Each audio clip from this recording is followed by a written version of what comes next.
Subscribe करें और bell दबाएं ताकि कोई खबर रह न जाए।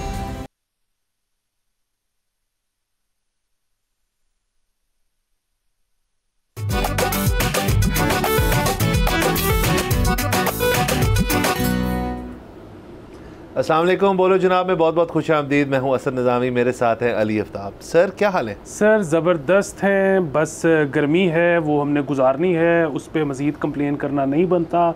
बाकी स्पिरिट्स में मैं बहुत हाई हूँ। सर वाह। सर यानी कि आप कह रहे हैं कि अब गर्मी के ऊपर हमने बात नहीं करनी इस शो पे ना, अब आ गई है ना? अब जुलाई के बाद देखेंगे। साहब को लग रहा है जुलाई के बाद ठीक होगा? नहीं वो लेकिन हब्स हो जाती है ना, वो फिर एसी वगैरह उसको ठीक कर लेते हैं। ये जो ये है ना, इस पे तो कोई एसी भी नहीं चलता, इस पे कोई कुछ नहीं कर सकता। और वैसे भी 21 के बाद जो हीट वेव आनी है उसमें फिर लोगों को ज़रा रेडी होना पड़ेगा कि इस तरह नहीं कि चलो वॉक पे चलते हैं, वो आप नहीं कर पाएंगे। तो सर बहरहाल आगे चलते हैं। ख़बरों का सिलसिला जो है उसके अंदर सबसे टॉप खबर जो आज के दिन रही है वो वही है जो किर्गिस्तान के अंदर बहुत एक सीवियर इशू बना हुआ है। मॉब राइटिंग, मॉब वायलेंस की रिपोर्ट्स काफ़ी मिली वहाँ से।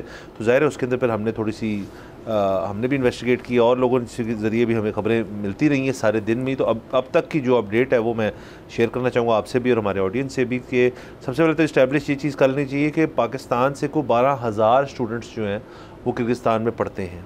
तो एक तादाद काफ़ी ज़्यादा है। ये वाक़या बिश्केक जो उनका इलाका है वहाँ के अंदर पेश आया, जिधर मॉब ने अटैक किया एक स्टूडेंट अकोमोडेशन को जहाँ पे काफ़ी ज़्यादा हर नेशनलिटी के स्टूडेंट्स रहते हैं, जिनमें से पाकिस्तानी भी थे। 13 तारीख को कुछ इजिप्शियंस और कुछ किर्गिस्तानी लोकल्स की लड़ाई हुई थी, जिसके जवाब में ये मॉब का एक दावा टाइप चीज़ बोली गई वहाँ पे जो उनका हॉस्टल है उसके ऊपर। और उसके अंदर अभी तक की जो रिपोर्ट्स हैं वो मैं आपसे शेयर कर देता हूँ कि जो हमारे जैगम साहब जो हमारे वहाँ के एम्बेसडर हैं, मतलब जो वहाँ पे होते हैं, उनकी रिपोर्ट के मुताबिक तो ये कि अभी तक कोई फेटेलिटी नहीं है, अल्लाह का शुक्र है। इंजरीज़ कुछ हैं जो कि कुछ मैनेज हो चुकी हैं। एक शाज़ेब नामा लड़का जो है वो हस्पताल अलबत्ता उसको भेजना पड़ा, जिनको ये मिल के भी है और कहते हैं वो स्टेबल है। तो अभी तक no deaths have been reported, जो कि बहुत ही उस लिहाज से अच्छी बात है कि अंडर कंट्रोल है। मसला सारा ये है कि 100 से ज़्यादा लोगों ने इस चीज़ को अटैक किया और ये फ़र्स्ट वेव थी उस अटैक की, ये कहा गया। वो कहते हैं जी सेकंड वेव भी इस चीज़ की होगी अनकरीब, तो उसको अब मैनेज करना पड़ेगा। उसके साथ साथ वहाँ पे जो जितने तमाम स्टूडेंट्स हैं वो ज़ाहिर है जो अपनी हाउसिंग थी उससे तो रिलोकेट करना पड़ेगा उनको कहीं, अभी तक उसके ऊपर तो हम आते हैं। शहबाज शरीफ साहब ने जो है उनसे ज़ाहिर मॉनिटरिंग द सिचुएशन, उन्होंने तफ्तीश का भी सॉरी इज़हार किया कि जी बड़ी वायलेंस हुआ है वहाँ पे, सब कुछ हुआ है, तो इस चीज़ को नहीं होना चाहिए था और बड़े हैरानकुन किस्म की चीज़ है। उसके साथ साथ जो हमारे ये सफ़ीर हैं उनका वहाँ के जो नायब वज़ीर ख़ारजा हैं उनसे भी मुलाकात हुई है या बात हुई है रादर।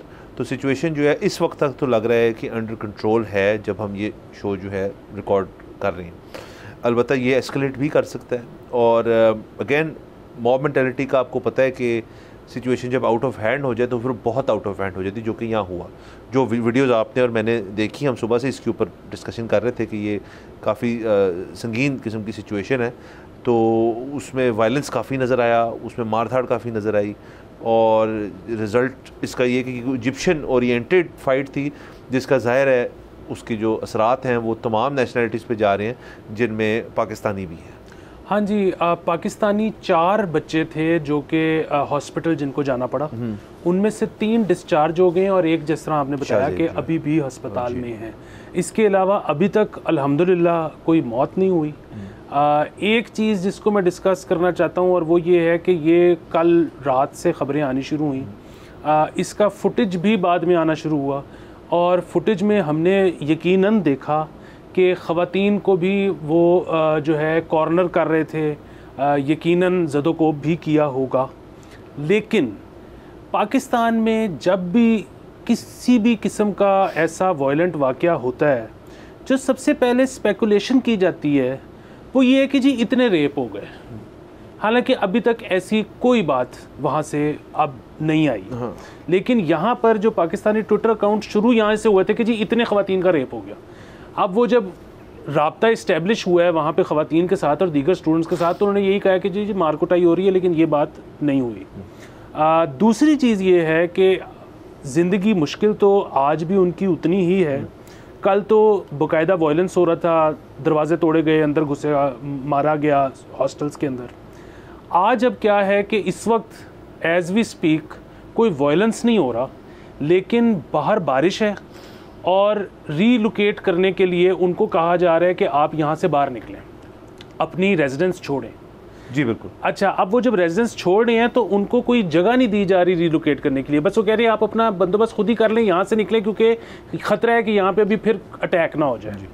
सो पाकिस्तानी स्टूडेंट्स, और सिर्फ पाकिस्तानी नहीं, इंडियन स्टूडेंट्स, बंगाली स्टूडेंट्स बहुत ज़्यादा हैं, वो सब बड़े परेशान हैं कि जी यहाँ तो हमें कोई जगह दें, आप बस हमें निकाल रहे हैं कि खुद ही मैनेज कर लो। तो वहाँ पे तो कितने बच्चे हैं जिनके पास पैसे भी होंगे कि वो होटल का कमरा ले लें या वो किसी और एयरबीएनबी में चले जाएं, मतलब बड़े मसाइल हैं। सो अब एक तरफ ये सिचुएशन है, दूसरी तरफ ये है कि ऐसे मौक़ों पे मुमालिक क्या करते हैं कि वो कहते हैं कि जी हमारे जो एम्बेसडर का घर है फॉर इंस्टेंस, या हमारी कोई वहाँ पे एम्बेसी है, या वहाँ हमारे पास कोई कॉन्सुलेट है, वहाँ रिलोकेट कर दें। वो कहते हैं जी हमारे सारे बच्चे यहाँ आ जाएं, हम उनको, मतलब अगेन वहाँ पे ये नहीं होगा कि ज़ाहिर है इतने 10,000 आप बंदा कह रहे हैं तो 10,000 का 12,000 स्टूडेंट वहाँ पे है, इधर नहीं है बट स्प्रेड आउट। एग्जैक्टली। सो अगर बिश्केक में सपोज 6,000 भी है, आप हाफ भी लगा लें, तो उनके पास शायद इतनी जगह नहीं होगी कॉन्सुलेट में या एम्बेसडर के घर में कि उनको खाने का सबको अरेंजमेंट, उनके बिस्तर, उनके रहने का इंतज़ाम, वो नहीं हो सकता। लेकिन भाई एक बंदा अगर बैठना उसने सिर्फ हो तो वो शायद 3 फुट बाई 3 फुट की जगह मांगता है। सो आप, ये इस वक्त हंगामी हालात हैं, जंगी हालात हैं। सो इस वक्त आप किसी को सिर्फ शेल्टर प्रोवाइड कर देना, 1 दिन 2 दिन 3 दिन, जब तक हालात काम डाउन नहीं होते, तो वही बड़ी बात होती है। तो आप इतना तो कर ही सकते हो कि आपको यार 6,000 बच्चा इधर आ जाए, हम उसको बस कहीं बिठा लेंगे, वो कोई हम एक आधा बंद भी दे देंगे उसको खाने के लिए, पानी का 1 बोतल दे देंगे, ये हम 2-3 दिन कर लेंगे, 2-3 दिन में शायद शहरी हालात नॉर्मलाइज हो जाएंगे। लेकिन हम क्या ये एक्सपेक्ट करें पाकिस्तानी गवर्नमेंट से बिश्केक के अंदर। यहाँ पे तो हमें पता है कि मतलब पंजाब यूनिवर्सिटी में जब कोई खुदा न खास्ता वाक़या होता है तो हम उसको कुछ नहीं कर सकते, जो कि in the heartland of Lahore है। तो बाहर अगर ये कुछ हो रहा है, हम एक्सपेक्ट भी कैसे करें कि हमारी सरकार मदद करेगी? सर बिल्कुल आपने सही निशानदेही की। जो असल मसला है वहाँ पे वो इस वक्त यही है कि स्टूडेंट्स जो हैं वो जाएं किधर। देखें, अब 2 जगह फैक्टर होती हैं इसके अंदर, जो दो किस्म की इंतज़ामिया फैक्टर होती है इसके अंदर, जिसको इसकी ज़िम्मेदारी जो है वो लेनी चाहिए। ना सिर्फ ज़िम्मेदारी लेनी चाहिए बल्कि उसको किसी अंजाम तक पहुंचा के स्टूडेंट्स को तहफ़्फ़ुज़ देना चाहिए। नंबर 1 तो जिस यूनिवर्सिटी में ये स्टूडेंट्स हैं, सबसे पहले तो उनकी रिस्पॉन्सिबिलिटी मिलती है। मैं ये नहीं कहूँगा कि प्राइमरीली अपॉर्चुनिटी जो बनती है वो पाकिस्तानी गवर्नमेंट की बनती है, यूनिवर्सिटी इटसेल्फ है। लेकिन हमने ये भी सुना है कुछ स्टूडेंट्स की वीडियोज़ के अंदर कि वो जो है वो सिर्फ आपको स्टूडेंट हाउसिंग देते हैं और यूनिवर्सिटी में दाखिला देते हैं और आप पढ़ते हैं, उनको ढेर सारे पैसे देते हैं और वो आपको पढ़ाने का, इस चीज़ के अंदर वो गायब है। ये मैंने एक ट्विटर पे देखी थी वीडियो जिस पे स्टूडेंट कह रहा है जी कि वो गायब है, हम रब्ता किससे करें। और plus sir again mob mentality का ये होता है कि जब अफरा तफरी मची हो तो आपके पास पॉइंट पर्सन नहीं होता अमूमन। तो देखिए जो अस्पताल में थे और जो ये है, हम होप करते हैं कि ये कोई ज़्यादा सीरियस चीज़ नहीं है, पर वो तो अस्पताल में है, तो ये सिर्फ मिला के 6 हैं या 5 हैं। बाकी तमाम जो स्टूडेंट्स हैं वो इस वक्त सड़कों पे हैं और आपने जैसे जिक्र किया शायद वहाँ अब बारिश भी हो रही है। तो अब और ज़ाहिर है उनका जो सामान होगा स्टूडेंट अकोमोडेशन में, आपका हालांकि स्टूडेंट का कितना ही कोई सामान होगा, बट आपका कोई लैपटॉप होगा, आपके फ़ोन, चार्जिंग, कपड़े शपड़े, ये वो सारी सब हाथ में लेके फिर रहे हैं बारिश के दौरान, सारा आपके पास हाथ के अंदर है। सो अब रिस्पॉन्सिबिलिटी सबसे पहले तो यूनिवर्सिटी की बनती है। यूनिवर्सिटी की हद तक तो हमें पता चल गया कि वो इस वक्त तक, जब तक आप और मैं ये कॉन्वर्सेशन कर रहे हैं, उन्होंने तो कोई आगे हाथ नहीं पकड़ाया किसी को। दूसरी रिस्पॉन्सिबिलिटी फिर आपकी गवर्नमेंट की चली जाती है। ये सर एक बड़ा ट्रिकी, बड़ा सेंसिटिव और डेलिकेट मामला होता है जब फॉरेन सॉइल पे आपके नेशनल के ख़िलाफ़ कोई वायलेंस हो रहा हो और उनको आपने वहाँ पे सिक्योरिटी देनी है। इसमें तो यकीनन कोई शक ही नहीं है कि पहली रिस्पॉन्सिबिलिटी, जैसे आपने फरमाया कि वो यूनिवर्सिटी की है, और दूसरी जो रिस्पॉन्सिबिलिटी है वो वहाँ की गवर्नमेंट की है, यहाँ की नहीं। यहाँ पे तो फिर हम तो तीसरे नंबर पे आते हैं, वो भी सिर्फ और सिर्फ अपनी नेशनैलिटी के बच्चों को तहफ़्फ़ुज़ देने के लिए। हमारा तो इसके आगे काम भी नहीं है, मतलब कि हमने प्रोटेक्शन शायद नहीं देनी इंडियन नेशनैलिटी के बच्चों को या बंगाली बच्चों को। सो ये यकीनन बात यही है। लेकिन इसमें एक और चीज़ भी है कि ये जो किर्गिस्तान है, अगर ये नाकाम हो रहा है जिस तरह से आपने बताया कि वहाँ से मैनेजमेंट गायब है जी। तो जो आज इन बच्चों पे गुजर रही है वो तो गुजर रही है, लेकिन इसका जो ये बच्चे तो आज नहीं तो कल नहीं तो 6 महीने बाद इस सारे जो है अजियत से बाहर आ जाएंगे। लेकिन किर्गिस्तान ये बात याद रखे कि इसके आफ्टर शॉक्स उनकी इकॉनमी पर आने वाले कई सालों तक रहेंगे। ये जो मनाजिर हमने टीवी पर देख लिए हैं, आप अब अपने बच्चे को पैसे लगा के भेजेंगे किर्गिस्तान पढ़ने? ये पूरी दुनिया ने देखे हैं, किर्गिस्तान की पूरी इकॉनमी बैठ जाएगी अगर उन्होंने इस पर फौरन अमल दरामद ना किया। सर बिल्कुल सर, एजुकेशनल टूरिज्म जो है वो एक हर जहाँ पे यूनिवर्सिटियाँ ज़्यादा होती हैं और मुनासिब होती हैं, देखें ना, महंगी तरीन तो अमेरिका में भी है, महंगी तरीन तो यूएस, कनाडा, यूके में है, लेकिन सब वहाँ नहीं जाते। अफोर्डेबिलिटी भी एक चीज़ होती है और प्लस ये भी होता है कि यार ज़रा करीब करीब रहें तो बेहतर है। तो वहाँ अब जब भेज दिया गया उनको तो यही होता है कि यार अब उनकी ज़िम्मेदारी है कि मैनेजमेंट को भेजें, क्योंकि वरना तो यहीं भेज देते तो बेहतर होता। उसके साथ साथ सर मैं ऐड करना चाहूँगा कि हमारे जो टॉप लीडरशिप है, शहबाज शरीफ साहब और दीगर और जो वज़रा वगैरह हैं हमारे फ़ॉरेन ऑफिस की तरफ से, तो है कि जी हम उनसे राब्ते में हैं और हम करें। लेकिन जैसे आपने जिक्र किया कि इन जो हमें तस्वीरें नज़र आई हैं और जो इमेजेस नज़र आई हैं उनमें लग नहीं रहा कि उनकी अपनी पुलिस से ये चीज़ कंट्रोल हुई है। और अगेन क्योंकि ये कई 100 लोग थे, तो जब बहुत सारे लोग हो जाएं तो पुलिस जो है वो फिर नाकाम ही रहती है, वो एक हद तक काम कर सकती है अपना। सेकेंडली, जितने भी ये स्टूडेंट्स पाकिस्तानी हैं, अब मैं इसका एक जिक्र कर देता हूँ इस चीज़ से, जैसे आपने कहा कि वो पाकिस्तानियों का ही तहफ़्फ़ुज़ करेंगे और वो बांग्लादेशी है उसका नहीं करेंगे। ऐसे भी हमने देखा है माजी के अंदर, हिस्टोरिकल फैक्ट्स हैं कई, जैसे ईरान के अंदर जब रेवोल्यूशन आई थी तो अमेरिकी कुछ जो वहाँ पे लोग थे उनकी सरकार के, जो वहाँ फंस गए थे, अमेरिकन नेशनल्स, इसमें फिल्म भी बनी हुई है एक और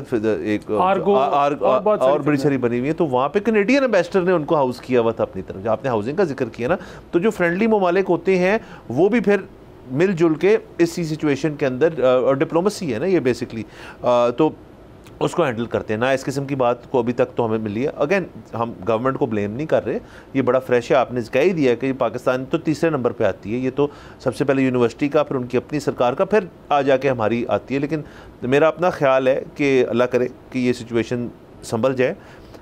अब करने की ये ज़रूरत है कि सेकेंड वेव एक्सपेक्ट की जा रही है कि जी वहाँ पर 100 से ज़्यादा और लोग आएंगे और एक हाउसिंग, ये तो एक की बात हो रही है ना, किसी और हाउसिंग किसी और यूनिवर्सिटी में जाके वो कुछ करने लगे हैं, उसको रोकना बहुत ज़रूरी है, वरना ये बहुत ही जल्दी आउट ऑफ हैंड हो जाएगा। बिल्कुल। लेकिन देखिए, अब आप अक्सर ये बात करते हैं कि ये जो राइट कंट्रोल होता है जी, ये पुलिस की जॉब्स में शामिल होता है जी। और मतलब हमारी जो पुलिस है वो कोई दुनिया में बहुत काबिल पुलिस हालांकि नहीं समझी जाती, हमको रैंकिंग में नहीं आते, लेकिन राइट पुलिसिंग ये कर लेते हैं। मतलब कैसा कैसा हमने यहाँ पे धरना और वो एहतजाज नहीं देखा।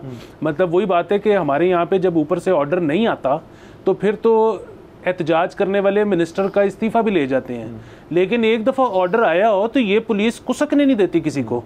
सो वहाँ पे अगर पुलिस इस वजह से सिर्फ नाकाम हो रही है कि जी आगे बंदे बहुत ज़्यादा हैं, तो ये मेरे ख्याल में अच्छा आर्ग्यूमेंट नहीं है। इसका मतलब है कि उनकी पुलिस को या तो ऊपर से ऑर्डर नहीं है या फिर वो बिल्कुल राइट कंट्रोल करने के काबिल नहीं है। क्योंकि देखिए, पुलिस के पास जो अपरेटस होता है ना, वो मॉब के पास हो नहीं सकता। मतलब मॉब ने तो नहीं इंपोर्ट किए होंगे ना आंसू शेल, ठीक है, पुलिस के पास तो होंगे। मतलब रियासत के पास तो टैंक भी होता है, मॉब के पास तो नहीं हो सकता टैंक, ज़्यादा से ज़्यादा एक बंदूक होगी। तो ये अगर वो नहीं कर पा रहे तो अगेन या उनकी पुलिस की और सिक्योरिटी वाली जो एजेंसीज हैं उनकी नाकामी है, और या फिर कोई ऐसा पॉलिटिकल रीज़न है कि ऊपर से ऑर्डर ही नहीं आ रहा। सर मुझे आपकी इस बात से सॉरी साइड ट्रैक करूँगा, याद आ गई बात, आपको जब याद है तो बोलनी पड़ती है कि वो सिंध में जब क्राइम रेट ऊपर जा रहा था तो आईजी सिंध ने एक प्रेस कॉन्फ्रेंस की थी, उसमें ने कहा था कि हम तुर्की से वेपन्स मंगवा रहे हैं क्योंकि हमारी पुलिस के पास जो वेपन्स है वो उनके पास बहुत एडवांस्ड वेपन्स हैं। तो मुझे वो बात याद आ गई। तो अगेन ये आपकी बात बिल्कुल ठीक है कि कंट्रोल करने को हो सकते हैं। वैसे 4 लोगों को अरेस्ट भी किया गया इसके अंदर, 4 तो 4 है ना, मतलब उसके अंदर ये तो नहीं होता। तो अभी तक मामला डिसिपेट हो चुका है, कंट्रोल्ड है।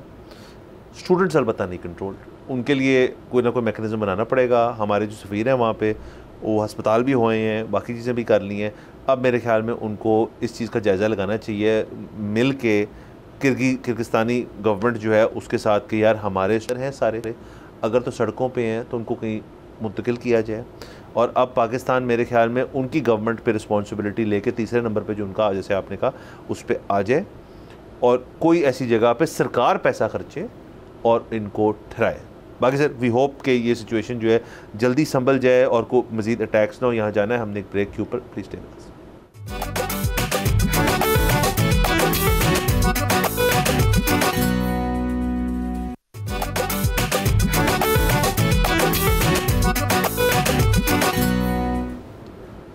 Welcome back from the break. आप देख रहे हैं बोलो जनाब। सर ब्रेक से पहले तो हम सेंट्रल एशिया की ही बात कर रहे थे, ये किर्गिस्तान वाला इशू। अब एक और स्टोरी जो ज़ाहिर है उससे तो बहुत ही मुस्बत है, बट बात करना उस पर ज़रूरी है कि वॉलीबॉल का एक टूर्नामेंट चल रहा है, सेंट्रल एशियन वॉलीबॉल टूर्नामेंट जो है।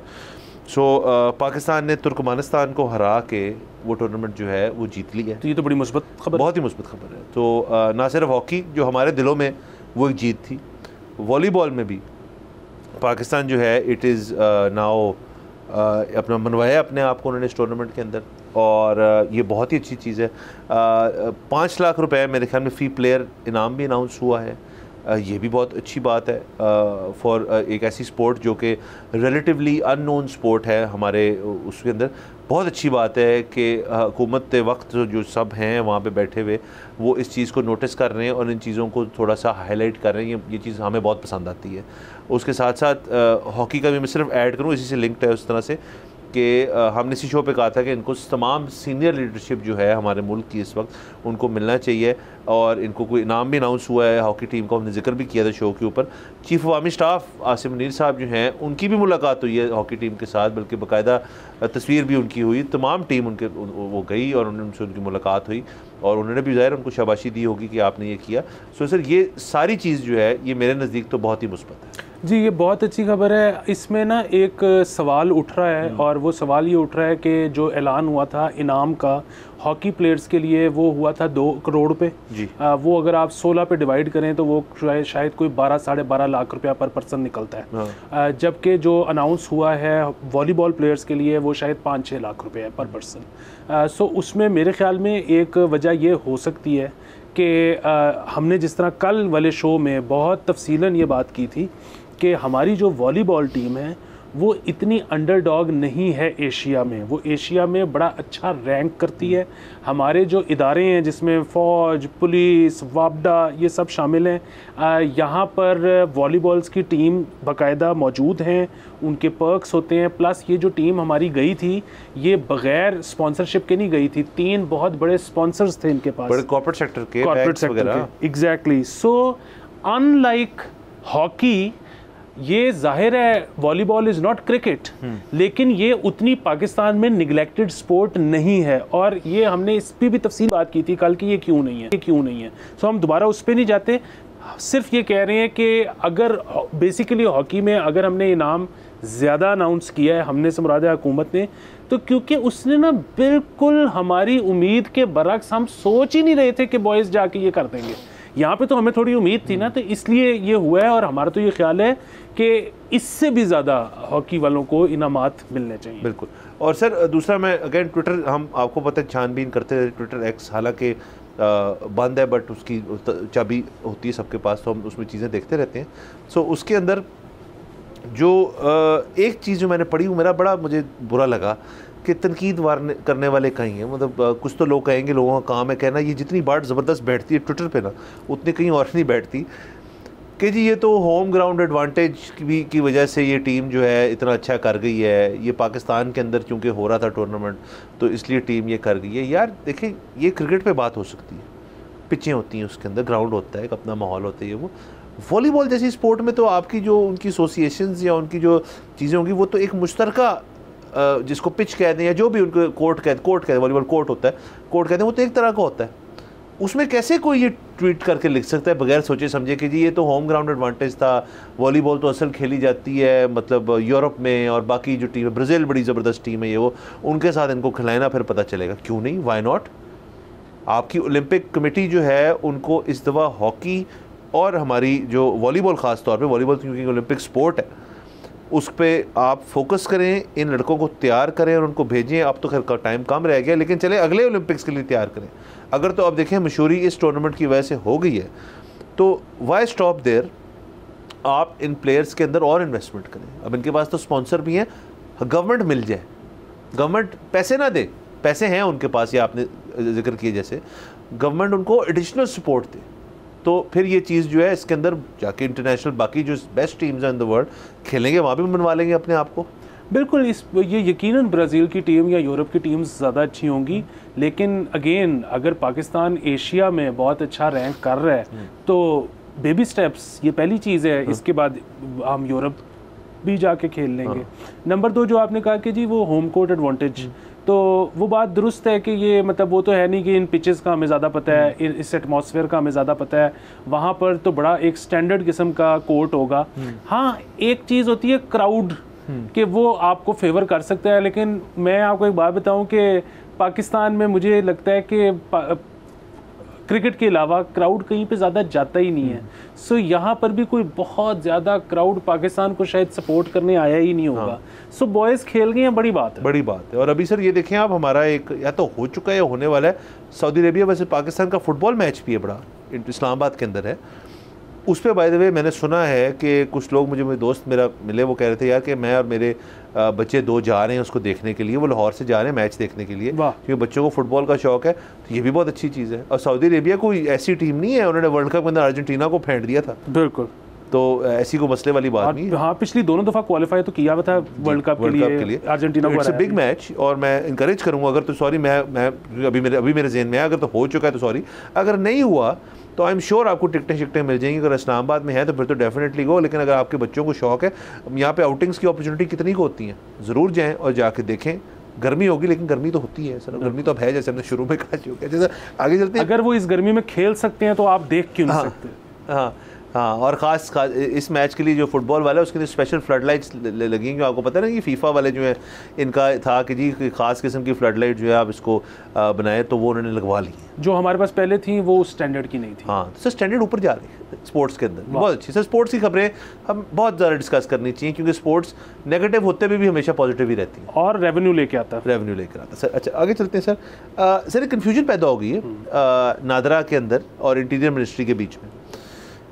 हुआ ऐसे कि इंटीरियर मिनिस्टर साहब मोहसिन नकवी जो थे, उन्होंने नादरा के अंदर एक मुआयना किया जाके उनकी फैसिलिटीज़ का। ज़ाहिर है नादरा की इंटीरियर मिनिस्ट्री से एक बड़ी ज़्यादा एसोसिएशन है, बहुत ज़्यादा एसोसिएशन है इनफैक्ट। तो वहाँ उन्होंने एक बयान दिया जिसमें वो कहते हैं कि आईडी कार्ड्स जो हैं लोगों के, अब उनकी जो मुतलका यूसीज़ हैं, यूनियन काउंसिल्स हैं, वहाँ से जाके बन सकते हैं। हम इस चीज़ को अब इम्प्लीमेंट करना शुरू कर रहे हैं कि यूसीज़ को एम्पावर किया जाए कि आपके एनआईसी जो है वहीं से बन जाए। ये उन्होंने बात तो कर दी।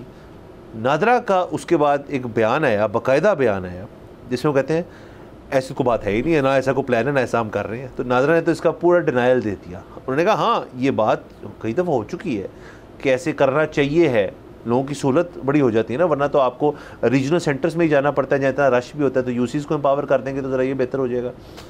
बट उन्होंने कहा जी कि इतने ज़्यादा यूसीज़ हैं, हज़ारों की तादाद के यूनियन काउंसिल्स हैं, उनके जाके एपरेटस लगाना, वहाँ पे मशीनें देना, बायोमेट्रिक्स देना, स्टाफ को एम्प्लॉय करना, स्टाफ को ट्रेन करना, तो ये नहीं हो पाएगा। बट चूँकि मोहसिन नकवी साहब ने कहा है तो वो एम तो कुछ नहीं कहते, तो शायद हो भी जाए। देखिए मेरा नहीं ख्याल ये हो पाएगा। हाँ। और मेरा ये ख्याल है, वैसे ही अच्छी बात है, ये होना चाहिए, लेकिन ये तो पाकिस्तान के स्टैंडर्ड के हिसाब से इतना मुश्किल काम है। अभी तो उससे पहले अगर मोहसिन नकवी साहब को मैं एक आसान टास्क दे देता हूँ कि उससे पहले ये कर लें, और वो ये है कि लाहौर के अंदर, और आई एम श्योर बाकी शहरों में भी ऐसे ही होगा, जितने नादरा के दफातर हैं, हाँ, उन सब के पास भी पूरे नादरा की रिकॉर्ड की एक्सेस ही नहीं है। सो आपका बहुत ही कोई सिंपल स्ट्रेट फॉरवर्ड केस हो तो वो तो आप किसी भी दफ्तर में जाके करवा लेते हैं। अगर थोड़ा सा कोई टेढ़ा केस हो, या होता है कि बस आप अपना रिन्यू करवाने गए हो आईडी कार्ड, तो आपका रिकॉर्ड नहीं आ रहा। सो इन दैट केस वो ये नहीं होता कि जी हम अभी यहाँ से ईमेल डाल देते हैं, सिस्टम की ख़राबी है, कल ठीक हो जाएगा, हफ्ते बाद आ जाएगा। नहीं, वो आपको सीधा सीधा कहते हैं कि जी वो हमारे अकबर चौक वाले पे चले जाएं, या फिर हमारे आप शिमला पहाड़ी वाले पे चले जाएं, रीजनल हेड ऑफिस, रीजनल। इसके अलावा अब आप किसी भी नादरा के ऊपर चले जाएं तो वहाँ पे आपको एक्सेस ही नहीं मिलेगी। सो पहले ये नादरा के सारे दफातर को तो एक्सेस दिलवा लें, उसके बाद यूसी पे भी चले जाइएगा, और होना तो इवेंचुअली यही चाहिए कि यूसीज के पास हो, लेकिन फिर वही बात है ना, बेबी स्टेप्स वहाँ से शुरू करेंगे तो किसी दिन यहाँ तक पहुँचेंगे। मुझे तो बल्कि एक और चीज़ का भी जो रिसेंटली पता लगा कि अगर आपके यहाँ बच्चा पैदा होता है और आपने उसका एक वो ज़ाहिर है इंदराज कराना है जी, बेफार्म वगैरह होता है कागजात में, तो आप जब अपनी यूसी जाते हो तो वहाँ पे आपको अपनी निकाह नामे की कॉपी भी जमा करवानी पड़ती है। जी बिल्कुल सही। हाँ, तो सर मसला ये है कि अगर किसी बंदे का बच्चा पैदा हुआ है और वो नादरा में रजिस्टर्ड है, शादीशुदा, उसकी बीवी के साथ उसका ट्री मिलता है, FRC है, चेंज होना चाहिए। तो अब मजीद आपको दोबारा से 1902 का एक निकाल के आपने क्यों देना है? मतलब दिया था ना नादरा को ये निकाह फॉर्म, अब हर जगह जाके क्यों देना है? सर वो असल में आपने जब निकाह हो गया आपका किसी का भी, तो उसके बाद फिर आपने MRC नहीं लिया, मैरिज रजिस्ट्रेशन सर्टिफिकेट, बिल्कुल अंग्रेजी वाला वो होता तो आपका एक चक्कर बच जाता। बट ये सर सारे सिस्टम्स जो है ना, ये बनाने की तो हमने बड़ी अच्छी कोशिश की। नादरा निस्बतन आज से जो 20 साल पहले था उससे बेहतर है। हम ये नहीं कह रहे कि ख़राबी है उसके अंदर, काम हो ही जाता है, लेकिन ऑब्वियसली बहुत फ्लॉज हैं। जैसे मैं आपको ये बताता हूँ कि वरासत सक्सेशन जो है, सक्सेशन के जो इश्यूज़ हैं वो बड़े ज़्यादा संजीदा इस वजह से होते हैं क्योंकि एक फैमिली एक ऑर्डील से गुजरी होती है और उसके बाद उन्होंने फिर सक्सेशन में जाना है, तो ये अमूमन ये मामला कचहरियों में डील हो जाते थे। वकील होता था, वो जाके मुख्तलिफ अदालतों में जाके वो एक जज के थ्रू आपकी विरासत की स्टेटमेंट ले लेता था, जिसमें तमाम लोग चले जाते थे। फिर ज़ाहिर उसका इश्तिहार लगता था, उस इश्तिहार के अंदर फिर कोई अपील करता था, नहीं जी हमें कोई इतराज़ नहीं है इस चीज़ से, तो फिर आपको विरासत के अंदर एसेट्स मिल जाते, वो ट्रांसफ़र। नादरा ने इस सिस्टम को ऑब्जॉर्व कर लिया, जिस पे वकीलों का एहतजाज भी हुआ था काफ़ी बायदे में। सो लाहौर की हद तक तो मुझे ये पता है कि शिमला पहाड़ी जो मेन रीजनल हेड ऑफिस है, वहाँ पे एक अलहदा उन्होंने यूनिट बना दिया था बाहर दफ्तर के मेन ऑफिस के बाहर। वहाँ पे आप जाते हैं, अब उसके अंदर भी कुछ मसले वो अब तक सुना है ठीक हो गए, लेकिन मैं तब का आपको मसला बताता हूँ कि जब लॉन्च ही क्यों किया, जब इतना बड़ा मसला था कि जिस पाकिस्तान के शहर में आपका वो एसेट है, आपको उसके नादरा के ऑफिस जाना पड़ेगा क्योंकि इनकी सिंकिंग नहीं थी। फ़र्ज़ करें आपके 2 प्लॉट आपके वालदैन के वालदा के फ़र्ज़ करें लाहौर में थे, एक सिंध में था, या वो यूनिवर्सिटी ऑफ KP में या कहीं KP में यूनिवर्सिटी में पढ़ाते थे, वहाँ से पेंशन आती है। आपको तमाम चीज़ों के लिए, पेंशन की विरासत कराने के लिए आपको KP जाना पड़ेगा, सिंध के प्लॉट के लिए आपको कराची जाना पड़ेगा, और पंजाब की हद तक आपको लाहौर रीजनल ऑफिस जाना पड़ेगा। तो ये और फ़र्ज़ करें आपके फैमिली मेम्बर्स हैं 6, तो वो शायद जितने का प्लॉट है उतने टिकटों में खर्चते हैं आप जा के वहाँ पे। सो ये एक बहुत बड़ा मसला हुआ था, इन्होंने शायद अब ठीक कर ली। वही वाली बात है कि इंटीग्रेट करके चलें कि जी इसका तो ब्यूटी इस सिस्टम की ये हो सकती है सक्सेशन के अंदर कि जी आप एक ही नादरा के दफ्तर में गए हैं और सब शेयर्ड है और सारे पेपर्स आपके पास हैं, और वहाँ आपको आपकी सक्सेशन सर्टिफिकेट जो है वो अगर मिल जाए तो बेहतरीन है। दूसरा सर जो आपने बात की कि ये शेयरिंग का वाला मसला है, मेरा अपना ख्याल है कि इनका जो नादरा का अपना सेंट्रल नेटवर्क है और उनका सिक्योरिटी ब्रीचेस और सिक्योरिटी लीक्स की वजह से शायद यूसी वाला काम भी ना हो सके। इसके और भी मसाइल हैं, एक ये भी होगा, और तमाम जगहों को एक्सेस नहीं देते इस वजह से क्योंकि सिक्योरिटी ब्रीच यहाँ काफ़ी होती होगी। बिल्कुल ये भी है, फिर बहुत सारे और मसाइल हैं। मसलन नादरा के ज़्यादातर दफातर ऐसे हैं जिसमें क्योंकि रश तो होता ही है, तो आप जब जाते हो तो अंदर से पहले बाहर एक लाइन लगी होती है सड़क के ऊपर। अच्छा, अब होना ये चाहिए कि आप जब वहाँ गए हो तो ठीक है सड़क पे आप खड़े हो जाओ लाइन में, लेकिन आपको पहले एक टोकन नंबर मिल जाए ताकि उसके बाद ये खदशा ख़त्म हो जाए कि कोई लाइन काट रहा है, कोई बीच में आ रहा है, कोई सिफारिश से आ गया। अब यहाँ पे क्या होता है कि जी वो कहते हैं कि नहीं, पहले आप बाहर गार्ड लाइन लगवा देते हैं और वो कहते हैं कि टोकन नंबर मिलेगा आपको अंदर आने के बाद। अच्छा, इनकी उसके पीछे लॉजिक क्या है जी कि हम पहले बाहर देते होते थे टोकन नंबर, लेकिन लोग किसी और को खड़ा कर जाते थे, लोग आके टोकन ख़रीदना शुरू हो गए थे। सो व्हाट, कम से कम बाहर हाथापाई तो नहीं हो रही थी, धींगा मुश्ती तो नहीं हो रही थी, क्योंकि मतलब मेरा और आपका वहाँ पे ये इख्तिलाफ अगर हो भी गया है कि जी मैं पहले का खड़ा हुआ था और आप बाद में आए हैं, आपने चाहे ख़रीदी हुई थी चाहे अपने मुलाजिम को खड़ा किया हुआ था, जब आपने मुझे टोकन नंबर दिखा दिया ना, अब मैं आगे से आपको कुछ नहीं कह सकता। अब वहाँ पे आपने गार्ड के रेमो करम पे छोड़ दिया हुआ है, लड़ाइयाँ हो रही हैं, ये मत करें। टोकन की मशीन बाहर रखें, जो आए बटन दबा के टोकन लेके खड़ा हो जाए। सर उसमें सिर्फ इशू सिर्फ ये होता है, वो भी इशू नहीं है कि हर दिन जब शिफ्ट आती है तो 10-12 टोकन जो है ना वो पहले निकाले जाते हैं, वो टोकन उनके पास रखे होते हैं, वो सिफारशी टोकन होते हैं। इस तरह चलता है सिस्टम। ठीक है, मैं कहता हूँ ये भी जारी रखें, लेकिन टोकन रखें बाहर। हाँ, और दूसरा एक और बहुत बड़ा मसला आपने कहा, जैसे इस चीज़ को ठीक करें, एक और मसला मेरे जहन में भी है कि जो चिप्ड कार्ड्स हैं, जो आपके आईडी कार्ड्स हैं, और जो पुराने वाले थे जो आम पेपर होता था, उनका भी आपस में कोई सिंक नहीं है। वो डेटा जो है वो पुराना हो गया, हाँ, और वो गायब हो गया है। और कई लोगों को बस वो कहते हैं कि नहीं वो आपने टाइमली नहीं करवाया तो अब हमारे पास से हमने डिलीट कर दिया। आप है ही नहीं, आप हैं। अच्छा यार, क्या मतलब डिलीट कर दिया? हार्ड डिस्क का मसला था, नहीं ले लेते। मतलब कितनी को हार्ड डिस्क चाहिए होगी एक बंदे का बेसिक सा डाटा महफूज करने तब तो मेरे ख्याल में कागजी होता होगा, मतलब उसकी फाइल कहीं ना कहीं तो सर फाइल पड़ी होगी ना सर। सर ये मैं तो, आप तो शायद कागजी बहुत पुरानी बात कर रहे हैं, मैं कंप्यूटराइज्ड की बात कर रहा हूँ विदाउट चिप। ये तो अभी 10 साल पुरानी बात भी नहीं है। जो कंप्यूटराइज हो गए थे बगैर चिप के, उनका अगर किसी ने टाइमली अपडेट रिन्यू नहीं कराया तो उन्होंने कहा जी अब आप डिलीट हो। हाँ सर, मेरे नज़दीक इस मुल्क में हर बंदे के ऊपर फाइल है। और सर क्या हो गया सर? वो वाली फाइल तो हर बंदे की है। सर मैं नादरा की फाइल बता रहा हूँ, हर बंदे में फाइल है सर। कहीं ना कहीं तो आपकी आइडेंटिटी निकल ही आएगी ना फाइल से सर। लेकिन वो मानते नहीं है ना, क्योंकि आप उनको ये भी दिखा दो कि ये मेरा बर्थ सर्टिफिकेट है, वो कहते हैं नहीं बस हमारे क्योंकि हार्ड डिस्क में अब आप नहीं रहे तो अब आप पाकिस्तान के शहरी नहीं, आप हैं ही नहीं। चलें सर, बहरहाल हम चाहेंगे कि ये नादरा वाली सारी जो चीज़ है ये भी हाईलाइट, चलें इसी बहाने हाईलाइट हुई है तो कुछ और इश्यूज़ भी हाईलाइट हो जाएंगे।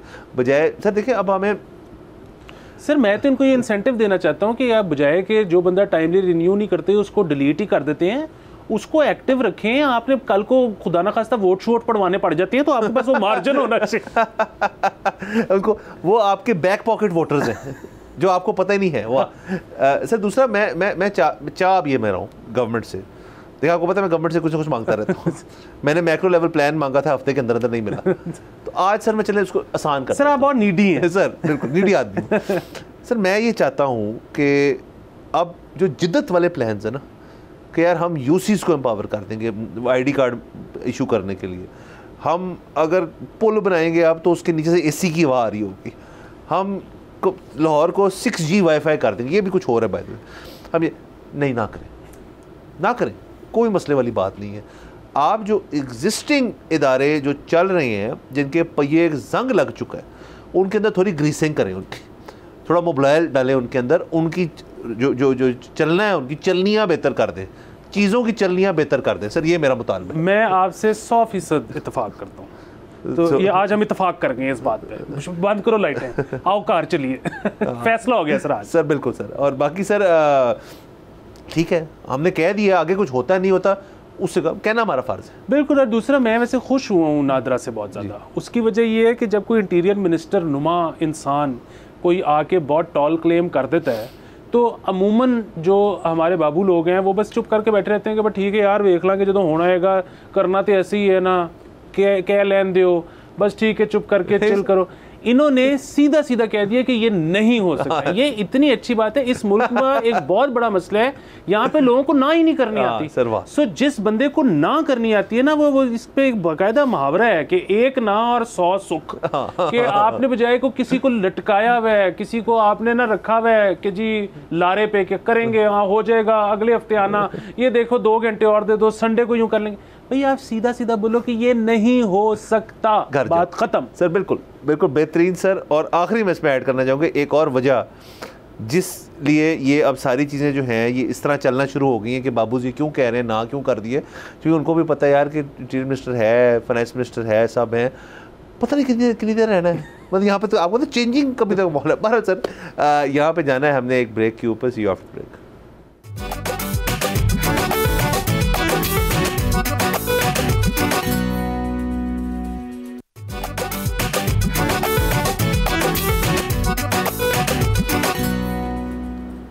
Welcome back from the break. आप देख रहे हैं बोलो जनाब। सर ज़बरदस्त, क्योंकि इसका टाइम कम है इसलिए मैं आपको जल्दी से बताऊंगा। FPR और टेलकोस का मसला चल रहा है एक, और वो मसला बड़ा सीधा हमने शो पर कई दफ़ा डिस्कस किया। उन्होंने कहा जी 5 लाख नॉन फाइलर है, उनकी सिमें बंद करो। PTA को बीच में डाला, PTA कहता है आप ही बात कर लो, प्राइवेट निजी कंपनियाँ ये निजी कंपनियों से बात की। उन्होंने कहा हम नहीं करेंगे यार, ये क्या बात हुई। एक उन्होंने कहा कि जी हमारा सालाना लॉस 100 करोड़ है इसका, तो हम कैसे बंद कर दें सिमें, नंबर 1। फिर उन्होंने मूव कर दिया इस्लामाबाद हाई कोर्ट को, जहाँ से उनको स्टे ऑर्डर मिल गया। अच्छा, उसके बाद इस्लामाबाद हाई कोर्ट ने कहा हमने स्टे ऑर्डर सिमें बंद करने भी दिया था, हमने इस चीज़ पे कहा था कि FPR निजी कंपनियों में कार्रवाई नहीं कर सकते। खिचड़ी सी सर बन रही है सारी चीज़ में। सब ठीक होने वाला है सर, बेहतरीन। सर आपने सुना होगा कि यक तरफा, वो क्या होती है यक तरफा जो बन जाती है एक कमीशन, वो आपने सुना होगा। 3 मेंबर बेंच बन जाते हैं। वो सर होता है यक तरफा नहीं, यक रुकनी, सॉरी, जो सब हो जाती है यक तरफा, वो यक रुकनी होती है। सर एक नई चीज आई है, वाह, जॉइंट वर्किंग ग्रुप। व्हाट्सएप पे नहीं सर, JWG, वाह, एक 18 मेंबर का जॉइंट वर्किंग ग्रुप बनाया गया है FBR की तरफ से, जिसके अंदर टेलको ऑपरेटर्स के भी नुमाइंदे होंगे, PTA के भी होंगे, FBR के भी होंगे। हम में से कोई नहीं होगा जिनकी सिमें बंद करनी है, जो कंसर्न सिटीजन हो सकता है इस चीज़ के अंदर। सर एक JWG बन गई है और मज़े आने वाले हैं, अब सब ठीक हो जाएगा।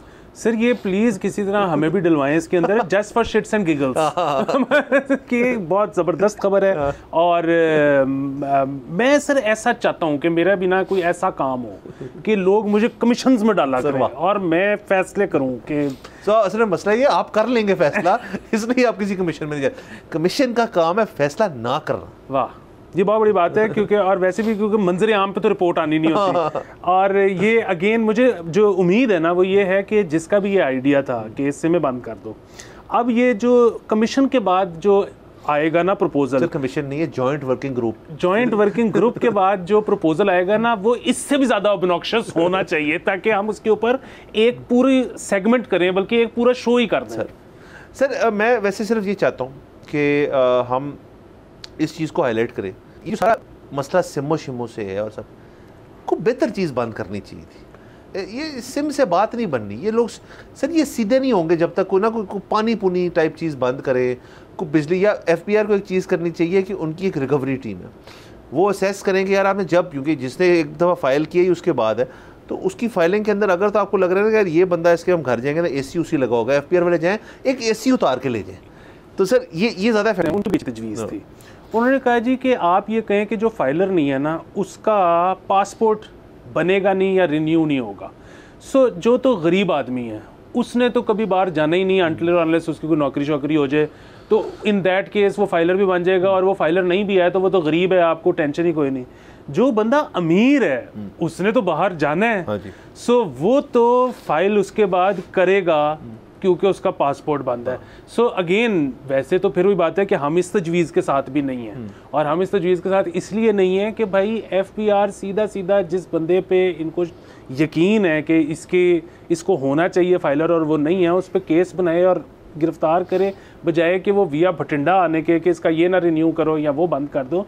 तो बुनियादी बात ये है कि लेकिन अगर करना ही है तो फिर पासपोर्ट ज़्यादा इफेक्टिव चीज़ है। सर देखिए ना, पासपोर्ट वाले में एक मसला है, ये बहुत दफ़ा प्रपोज हो चुकी, मेरे ख्याल में बड़े सीनियर लेवल तक बात होगी इसकी, लेकिन आई थिंक FBR के अपने मुलाजमीन, FBR के मुलाजमीन ब्यूरोक्रेट एक लोग सारे जो हैं वो भी कहते होंगे यार ये अगर हमने करा दिया तो खुद फंस जाएंगे। FBR के भी लोग ट्रैवल करने का शौक़ रखते होंगे, सीनियर उनके जो कलेक्टर्स। तो दूसरा इसमें हर साल ऐड होते हैं 18 ईयर ओल्ड लोग जो हैं जिनको फ़ाइल करना चाहिए, लेकिन 18 साल के लोग हमारे मुल्क के अंदर जो हमारी जनरेशन के वो काम तो करते नहीं है सच। तो सर उनका पासपोर्ट अगर रुका रहे इस वजह से कि उन्होंने फ़ाइल नहीं किया, तो उन्होंने तो ट्रैवल करना होता है।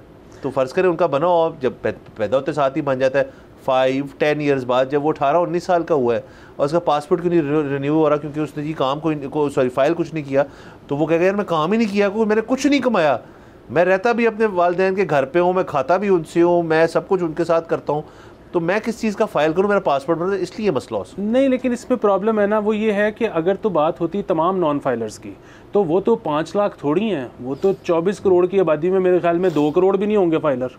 ये तो जो इन 5 लाख लोगों की बात हो रही है, ये सिर्फ वो लोग हैं जो 2020, 21 और 22 में फाइलर थे, बाद में ये निकल गए, इन्होंने फाइल करना बंद कर दिया। सो ये उन पर इतलाक हो रहा है, तो पासपोर्ट वाला भी इतलाक सिर्फ उन्हीं पर होगा अगर किया जाता है। अगेन हम इसके साथ नहीं है, हम तो सिर्फ ये कह रहे हैं कि उससे ज़्यादा ये इफेक्टिव है। बस सर ये हैं एक मतलब एक ये हमारे शो का एक रनिंग जोक है तो इसके ऊपर हम बात करते रहेंगे जब हमारा मूड हमने और बेहतर करना है।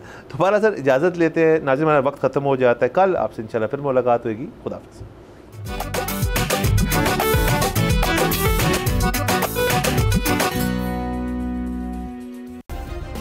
सब्सक्राइब करें और बेल दबाएं ताकि कोई खबर रह न जाए।